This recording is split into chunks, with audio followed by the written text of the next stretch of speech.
За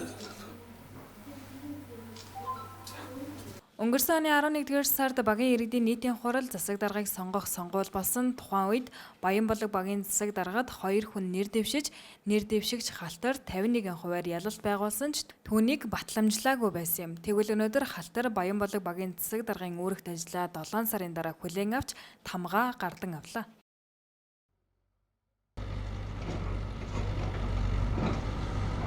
за энэ одоо бас би бас баггүй хэмжээний янз бүрийн асуудал зөрчилдөөнд орсон баггүй хэмжээний явж барьж шүүх авилгатай тэмцэх газар энэ хэмжээгээр нэлээд явлаа одоо энэ бол одоо би ойлгохдоо шүүхтэр ойлгосон бол одоо шүүхийн гарсан анхны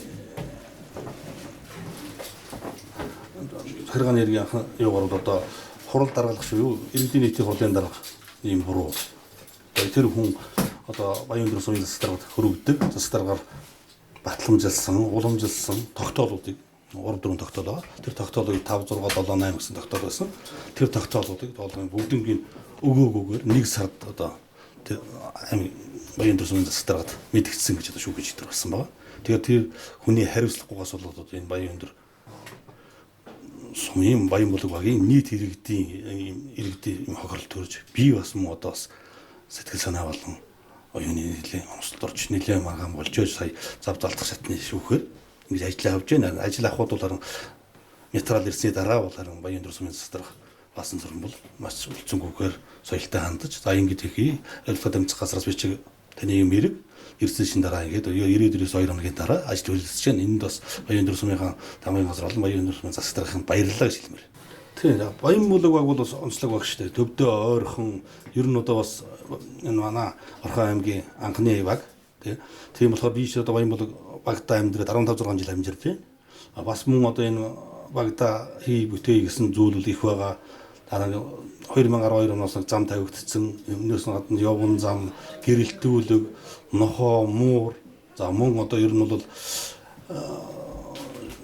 замаас гадна энэ гудамжны хог ажилт, цэвэрлэгээ, за мөн гудамжны байршлууд, хаяг тэмдгүүд гэл одоо дөрвөн тусламж гал ирэхэд энэ байдлуудыг онцлог одоо олон давхар гудамжтай энэ байдлууд байгаа, бодос сансан юмнууд бол байгаа.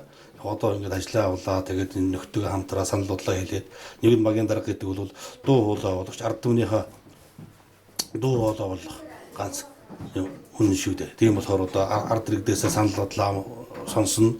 Ийм байна. Ингээд одоо дараагийнхаа сумын төлөөлөгч, аймгийн төлөөлөгч байгаа. За мөн Баянбалagийнхаа удирдлагууд танилцуулж ажиллана да. Баянбалаг баг нь хуучнаар зээл буюу Орхон аймагт хамгийн анх бүтээгдэж байсан баг байна. Халтар өнөөдрөөс эхлэн үүрэгт ажиллаа авч байгаа учраас ард иргэдээс санал хүсэлт авч шаардлагатай ажлуудаа шат дараатаагаар хийж гүйцэтгэнэ гэдгээ энэ үеэр илэрхийллээ.